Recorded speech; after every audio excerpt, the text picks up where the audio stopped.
A week ago, Saturday, I did an interview with a website called Buddha at the Gas Pump. I had been invited to do this interview some months before. I had never actually heard of Buddha at the Gas Pump. But when I went on the site, I was really impressed that they had interviewed some amazing, amazing people, all of whom are teachers of non-dualism or Advaita yoga or awakening. And many of them, I didn't watch a lot, but the ones I watched, people were incredibly well spoken, very much providing alternate roadmaps to the same place, which is to yourself. And I wasn't sure when I was first asked to do this, one, how they found out about me, but two, whether or not I should actually do it. Because as you guys who've been here for years know, we've been a very, very contained group. We've been doing this for a long time. I have you guys, I had students in Seattle, I still have students in LA and New York, but it's a group that is not so big that I don't know everybody's name. And I've always really treasured that, because what we do is very intimate and immediate and important. I think it is a real connection between each of us in a way that I think is significant. And I treasure that. I suspected doing this interview with Rick Archer and his wonderful wife Irene, who's in the background but takes care of everything, and Jerry Bixman. There's so many incredible people who are part of that organization, and I was so well served by them, but I knew when I did it, something was going to shift. And even in preparation for it, I don't know if you noticed, but I've changed the website. It's not 100% done, but my website hadn't ever brought into account the fact that this awakening had occurred 5 years ago. And so the website was from 2001 or 2000.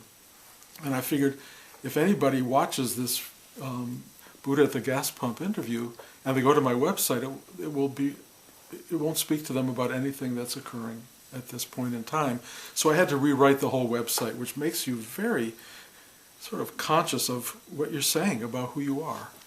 And I have to say, writing about non-duality, about the practice we do now, which is sort of more Advaita yoga than Kundalini yoga, which is how it all began, is very tricky, because every word is so essentially necessary to express what is happening. And yet no word suffices, nothing suffices. It's one thing to just talk like this because you can say it 5 different ways, but in a website you say it one way, and people kind of gravitate toward that. So I'm still working on the website, but I did have to do it over again, and I was sort of anticipating it's possible some people would watch the Buddha at the Gas Pump interview and then check it out. Well, in fact, that's exactly what's happened, and it's called a bump. You know, you have a bump in activity, and I've always had about 75 to 100 people looking at the website, and mostly they're my students. I have students in New York when I'm teaching here and students in Los Angeles, so I wanted to make sure everybody was on the same page. So I would do these talks for them, and then I also kind of quietly and privately did them for my grandchildren, because I always felt, I'm not sure my students really want to keep hearing this every week, but my grandchildren somewhere down the road, like 50 years from now, may go, what did Grandpa say about what? They might want to just know something, and it will be there, a kind of a record, which makes me feel really good. And so all of a sudden, this week, I think I had, I don't know, 75 or 100 subscribers. Suddenly I have 200 something subscribers. I have 500 people have listened to last week's talk. I think I had 45 at first, and then boom. And so that's very intimidating on some level, because I'm no longer talking to people I know. I'm no longer sharing with you guys. I'm sharing with people who don't have a clue to who I am, or what this is about, or where I come from. And and luckily there's a lot of talks, so for people who want to dig deep into it, they can get a fairly big sense of what this is about. Clearly, those of you who know me, that I've been teaching Kundalini Yoga for decades.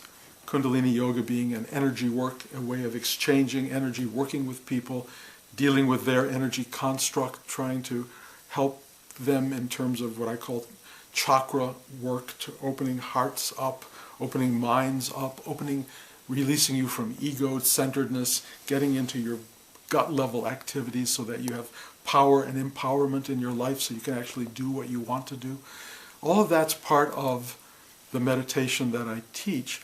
And then awakening took place, and then it was like, what am I doing? Do I still want to teach this? Do I not want to teach it? I have all these students. It never felt right to abandon anybody. And I also felt, and the more I looked at it, that this work is very, very important to people who are in what we will call manifested reality, which is most of us. Manifested reality is the physical, material world we all inhabit, and awakening kind of allows you to see the manifest and the unmanifest simultaneously. So you're in a much, you might call it bigger space, certainly an altered space. How big it is, how small it is impossible to know, but it's a space from which the manifested world, in a sense, springs. It comes out of the unmanifest. The fact that it comes out of the unmanifest is a miracle of enormous complexity and dimension, and it's hard to try to tell anybody how that happens or why it even happens, but we're here. We're here. And so I've been trying to integrate the manifested teaching with the unmanifested awareness. It's complicated, but it seems to me essential. It seems worth doing because, interestingly enough, among a lot of emails that I started getting from the awakened community of the Buddha at the Gas Pump community are people expressing their incompletion, their stuckness, their frustration, their sense of failure. And I don't really believe in that. There is a failure, if you will, to realize or understand, but there's no failure in terms of being. You can't fail being. You just are. I was reading a Jeff Foster comment the other day. How does the ocean fail being the ocean? Where's failure? It's not there. And yet people came to me with such a sense of, what am I doing wrong? Like I'm going to have the answers. Like any teacher has the answers. What is the answer? Well, here I will tell you some things that I think are probably important to know about what may be causing you a problem. One of them is deifying the teacher. Somehow you think the awake teacher is other than or better than you. And if you really get at it, they are unapproachable. The great awakened saints of India, that you can only bow down and touch their feet and hope that they will touch you in such a way that you will have what they have. The minute you set that up as a possibility, you're doomed in terms of spirituality. Because how will you ever get there? You will never qualify. Nobody qualifies, including those guys. They didn't qualify. It just happened. And what does it mean it just happened? I don't know. It just happens. And what if it doesn't happen? It doesn't matter. It's like, again, I'm quoting Jeff Foster. I'm not quoting him, but if the ocean doesn't know it's the ocean, does it matter? Does it matter that it doesn't know it's the ocean? No. It's still the ocean. You are still what you are, whether you know what you are or don't know what you are. Is there a value in knowing what you are? Well, kind of. Kind of, yeah. It doesn't offer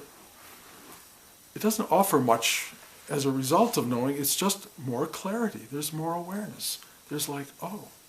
I kind of like, oh. I talk about it a lot. There's a kind of like, wow factor. And there's a lot of gratitude because suddenly you're aware that you are. Just being aware that you are is a remarkable thing. Just walking around and going, oh, you know, I talked to my grandson about patterns in carpets, and now all he wants to do is look at patterns in carpets. He loves patterns, and he sees it as being such a wonderful thing. He goes, and he walks all over the house pointing at patterns. Most of us never see the patterns. There's patterns all around us. There's all these things happening. Ultimately, what is happening is life is happening around you. And what are you seeing in life? What are you seeing? You're seeing that stuff that doesn't work, it's a problem, it's raining out, it's cold, you know, there's all these difficulties. Your mind is so concerned about your own comfort, your own security, your own seeking, your own lack of seeking, your own attainment or lack of attainment, that you don't see what's happening. What's happening is so unbelievably available all the time. It's right there. I mean, basically, it's like saying, if you want to see God, open your eyes. What do you think you're looking at? What do you think you're looking at? Oh, it's the mountains. Oh, it's the unpaved road. It's a pothole. Okay. But when you awaken, the pothole talks to you.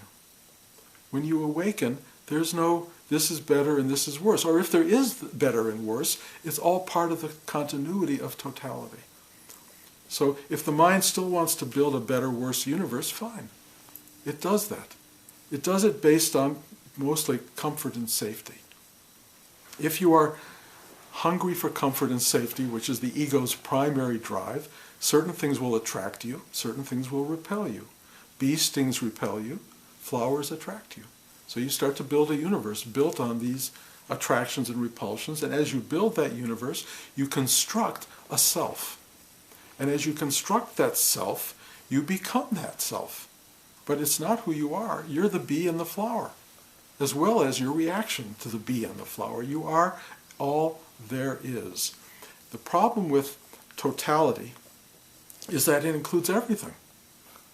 And most people I know who are seeking, and including those people who came to me with problems, is that they're seeking to get back to one little corner of totality which feels really good. The part that's really deep inside that's blissful. The stillness, the no problem area. When you sit and meditate, when you get very quiet inside, you go inside and you find this place that is like, oh, wow, wow. You don't particularly want to move. You don't want to have to go do the dishes. You don't want to get in the car and pick up the kids. You just want to. And life becomes an encumbrance. Like, why do I have to bother with life? I've got bliss. I've got this incredible bliss. And then you have to go out there. And then you're angry. Angry at what? Life. God. Because you have to pick up the kids. You know? And then there's a pothole. You know, it's like, why is it doing this to me? And it's not doing anything to you. It just is what is. It's what is. And when you start to go really deep inside, and you go into that place, of course you don't want to leave it. Why would anyone want to leave it? Why do you want to stop eating a Hershey bar? Actually, let's get better chocolate than Hershey. But why would you want to not eat some really good chocolate? And every one of us knows what happens when you eat your 12th piece of chocolate. It's no longer quite as good. And your stomach is starting to feel a little bit weird, and if you're like me, you pay a price all night for that extra piece of chocolate.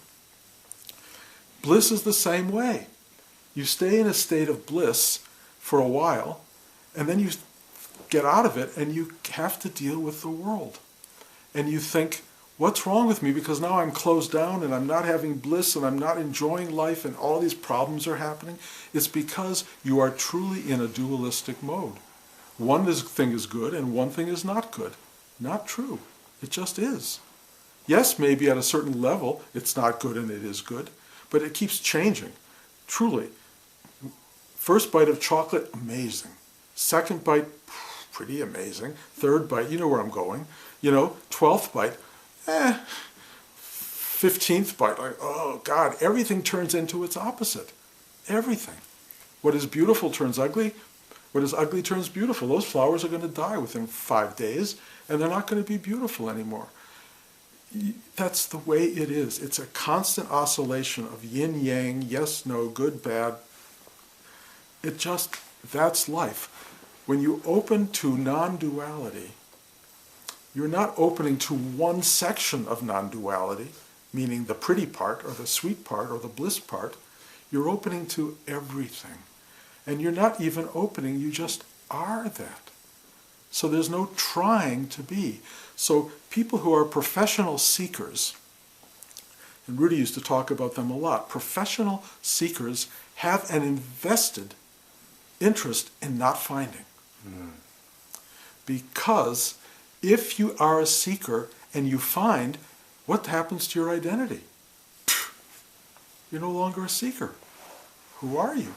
Who are you if you're not a seeker? It's a good thing to find out. It's really kind of amazing who you discover yourself to be.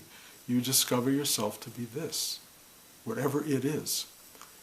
And you can't even exactly name what this is.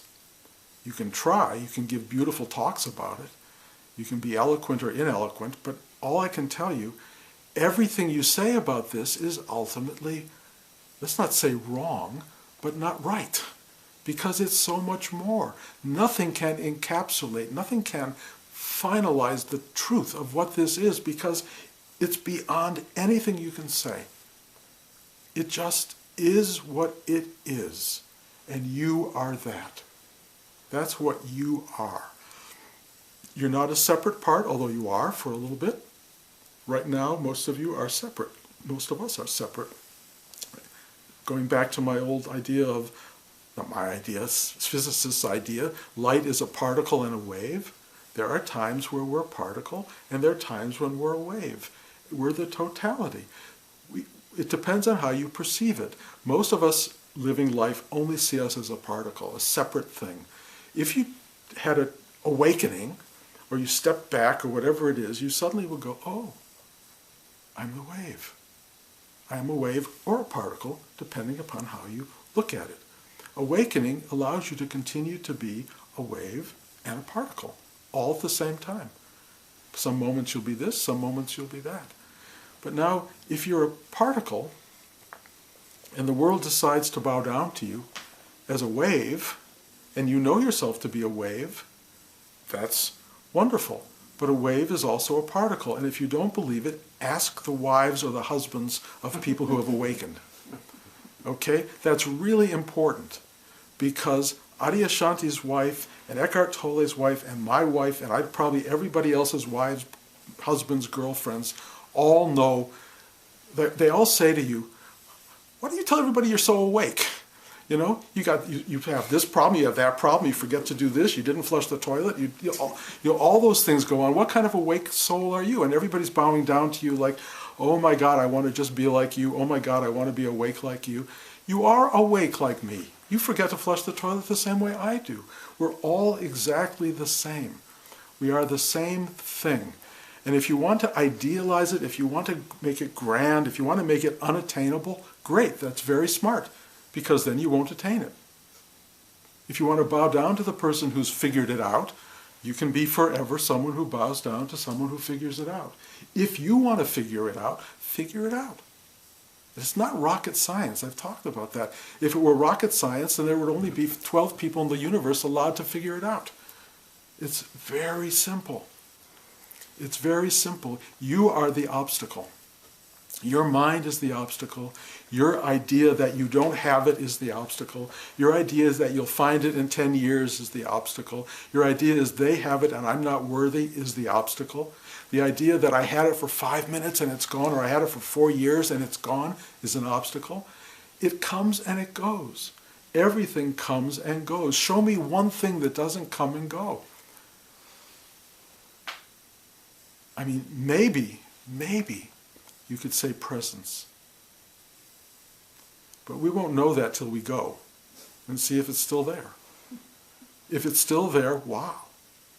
There are some people, I suppose, who are called abiding in their attainment. I'm not that person. When that happens, if that ever happens, I'll tell you, it's abiding. What's abiding for me is change. Endless, transformative change. What's abiding for me is discovery. Every day I discover more. Almost every minute. It's like, oh, really? Wow, wow, wow. That's kind of what it becomes. For me, awakening is like, wow. Because there's nothing inside that's going, oh, I don't want to know that, or I don't like that. I don't even know what I know. It's like, it's so vast and so small and so intimate and so universal, so incomprehensible and yet totally understandable. What do you say to that? What do you say to that? You just go, wow, thank you, thank you, thank you, thank you, thank you. That's it. That's all I know how to do. So, let me put it this way. Being perfect can only exist in a universe where you can also be imperfect. Being imperfect is a part of perfection. Allowing yourself your imperfection will allow you to slowly recognize that that imperfection is part of a perfect whole. And once you just go okay to that, all of the mystification of spiritual everything, awakening and enlightenment and all that, it just goes, I'm just this. I'm just this. Whatever this is, I am that. Now, yes, there is a kind of little switch that gets thrown for certain people at certain times, and nobody knows how it happens. But they become poets and philosophers and playwrights and I don't know who else, artists. There are people who want to share with you this vision, and we celebrate it. You ever go to good theater? I went to New York a couple of weeks ago, and I went to 3 plays in 2 days, and I saw the thing I always see in good theater. Great theater is telling you exactly what's being spoken of here. Great poetry, great art is the realization of truth, the moment of truth. Actually, the end of every play is the truth outs, the moment of truth. When you find the truth, it's like, oh, it may be limited truth, it may be their truth, but so often the truth has a mystical dynamic, meaning it's a universal truth. And we go to theater to hear that. And good theater presents it. Bad theater just diverts us for 2 hours. Good theater lifts our spirits, opens our minds, frees our heart. Good theater does that. Good lectures, good talks, spiritual talks will do that. Not as good as theater, I don't think, but they do it. That's the idea, is to share this with you in a way that inspires you to know, I too am that. I too can be free of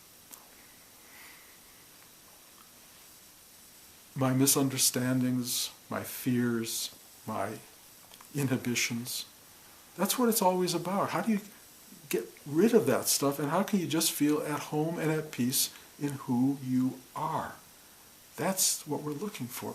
Just to feel good about being you. And the best plays and movies and theater, the best everything, that's what you get out of it. You go, oh, I'm just happy to be me. Or, I'm just happy to be. If there's a word that I try to use in my teaching, it's demystification. Because mystifying things, turning it into mystery, turning it into metaphysical abstraction, doesn't help. It's all very grounded and very simple. And what you're looking for, as you've heard a million times, you already are. And I know that gets frustrating to the brain, which goes, but I'm not this and I'm not that, and you're this and I'm here. And I get that all the time. Guys, you are perfect as you are. Get used to it. It really helps. It really, really helps.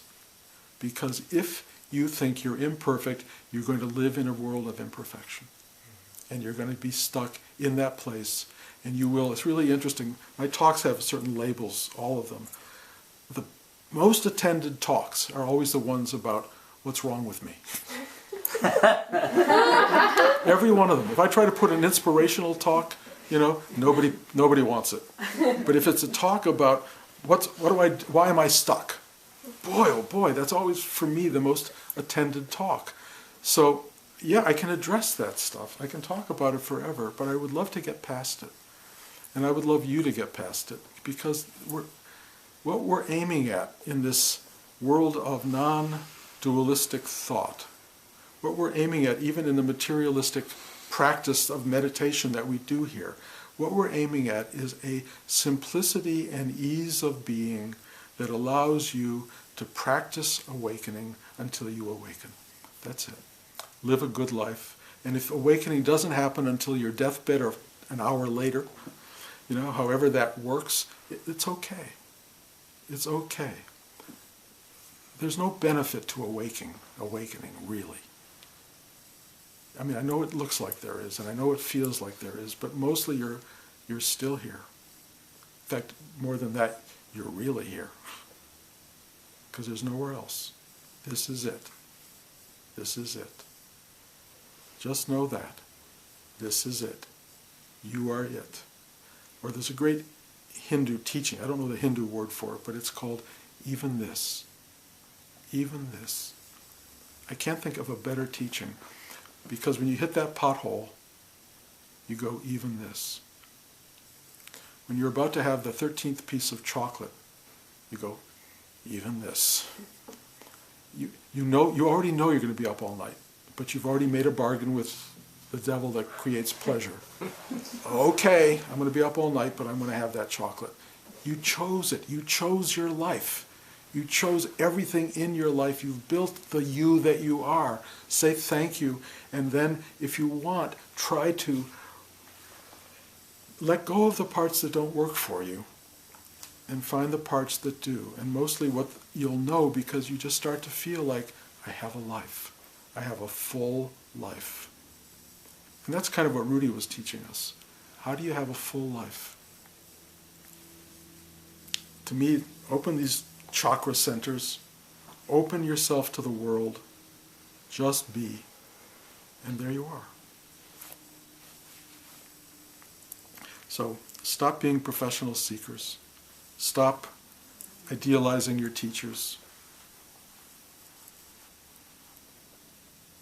Take what you find as what is. Say even this, and you will have a great life. Any questions?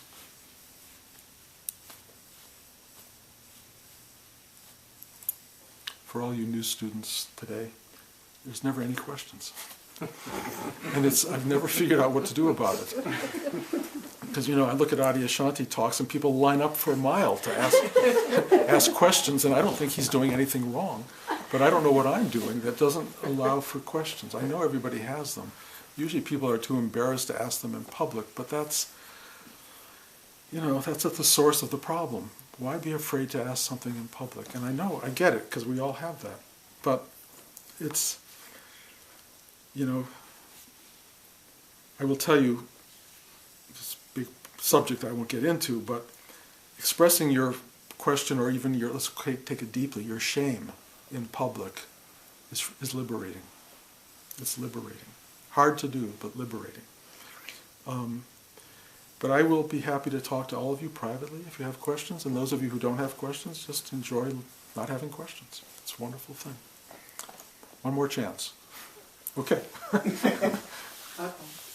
This is like I'm doing it because this isn't like, anyway, I forget why I'm doing it. So in the meditation, when you are whatever little magic you're doing to people. It's not magic.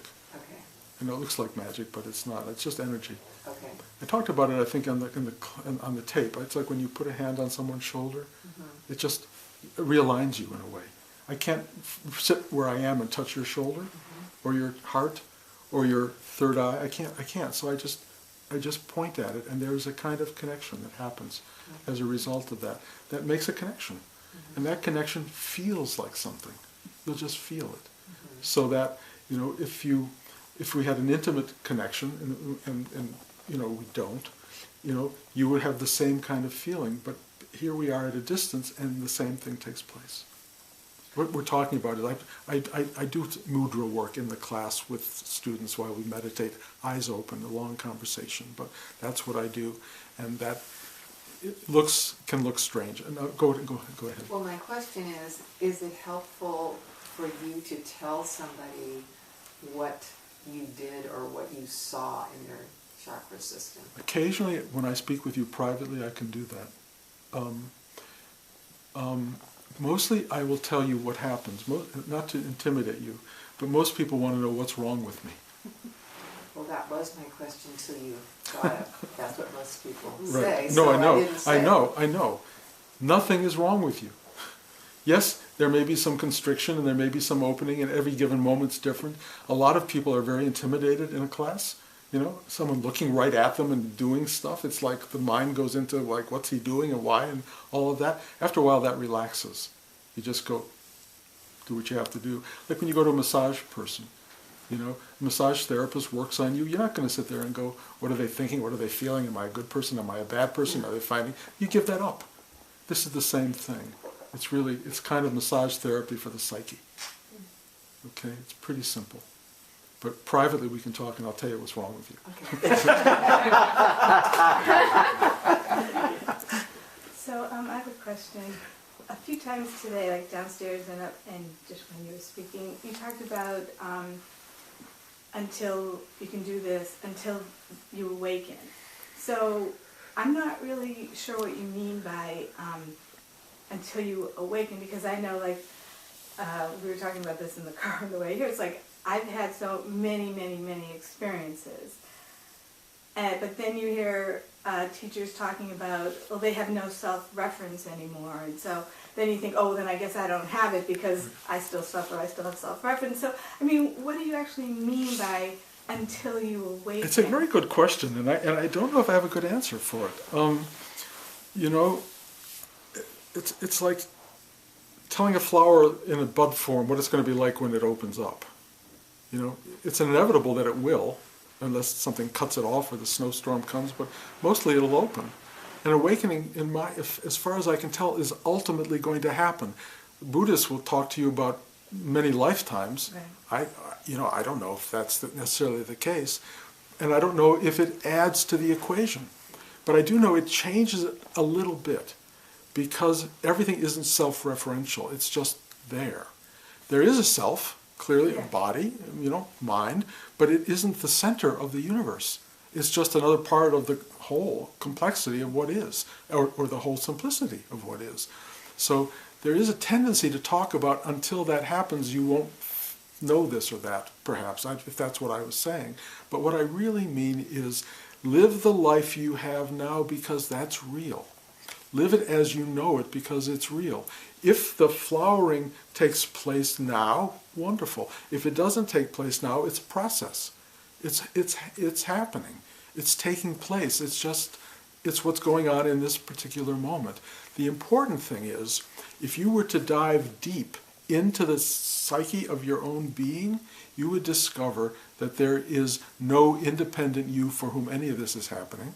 There is no future attainment. There's nothing. It's already there. That's the thing that's kind of waiting to just reveal itself, but you can go there and know that now. You can know it now. Just dive deep and go, oh, there it is. And then what? Then live it. Live that awareness. But for me, most people that I know, if I talk to them about sitting still and going deep, it's like the worst prescription you can give anybody. What do you mean sit still? And if they try it, the thing that happens almost immediately is they are bombarded with the noise that mostly they're trying to escape. They're bombarded with you're no good, you're not worth it, you can't do this, you're thinking about the girl over there or the guy over there, you're always somewhere else. That's what people find when they sit to meditate. Of course they go, I hate this. Why would I want to do this? And all you can do is say, stick with it. A little bit longer. A little bit longer. And when they do, it's really interesting because this class goes on a while here. So I find most people come at it with a lot of resistance, not most, but new people, resistance at first, and finally you just wear them down. And they're just sitting here and they go, okay, he's still teaching. and you suddenly relax. And then it happens. Or what I often tell people is if they finally open up at brunch. We're downstairs and you can see the complete open person who was not sitting in the class because they were trying to open and trying to be, when suddenly they just are. And that's it. And occasionally I will point to people and go, now, you're there. But the minute you do that, you just shut up again. Like, what does he see? What did I do? How did I get there? So it's a crazy making thing. The truth is, in our depth, there is no us. There is no separate anything. There is only one thing happening. The fact that people think there's two causes suffering. How do you get past that? Will you get past it? I will answer the second question first. Yes. How do you do it? Process. We're processing. All of us. So would you say that the only thing that really keeps you from it is thinking that you're not awake? Yes, yes, okay. Yes. And why do you do that? Because you've had, however many years you've had, 42 years of thinking you're not it, you know? Right. And you reinforce that. It's habitual thinking. And you're reinforced by, well, I need to keep seeking, I need to keep seeking. Yes, yeah. Yes. And the world telling you you're not it. Right. And your mind has bought into that, so it's telling you you're not it. And everything is telling you you're wrong. And when you sit still in perfection, you think, well, okay, in that place, I'm okay. But God forbid I have to leave that place. But of course you have to leave that place. You got to leave here, you got to leave home, you got to get in the car, you got to go on the freeway, you got to do all these things. That's not other than here. You're still here. You're not in this room, but you're still here. And you're just here with different, it's forming in different ways. I mean, in a real sense, there is no anything but this one place. And everything just keeps forming around it. It's really kind of an amazing reality. But that's a whole other discussion. Right. All I can say is, it's one thing, period. And you're in various relationships to that thing. In the end, there's no one relating to anything. You're just that. It's already true, but you don't, for whatever reason, want to live that truth. And so all I'm trying to do is encourage that. Live that truth. And I can't make it happen. And I don't even know that you can make it happen, but you will make it happen. You are happening.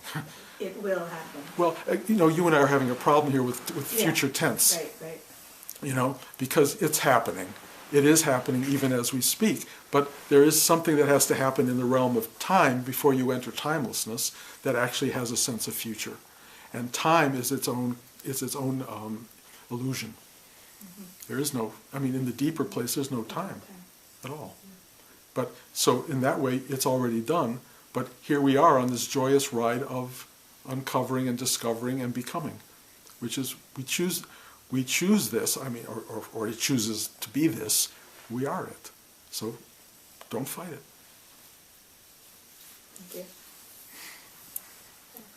Mm-hmm. Do you think that it's important or valuable to kind of dive deep into one practice or one teaching, or to stay open to many? I don't think there's one answer to that. It's not going to be found through a teaching, I'll tell you that. Anybody else's teaching is going to be somebody else's teaching. Mm-hmm. You can try to believe their teaching, but then you've just accepted a belief system that's not your truth, really. So how do you find your truth? Well, if there's a process going on in this believing in somebody else's truth for a period of time, then great, and there probably is a process. But in the end, no truth that isn't yours will bring you awareness. It will always be someone else's path. They always call this the pathless path because you can follow anybody anywhere you want, but until you find your own path, you're not going to arrive anywhere. So, yes, I've had many teachers in my life and found many teachings, and now they kind of all work for me. I'm a great Jew, a Christian, I'm a Hindu, a Muslim. To take all that on, they're all pointing in the right direction, but ultimately you have to find your way. Mm-hmm. And that's very private. Mm-hmm. It's really you, and you have to take it on. In other words, if you subscribe to someone else's belief system, at some point they're going to take that away. Everything you know is going to be taken away. everything ultimately, except the truth.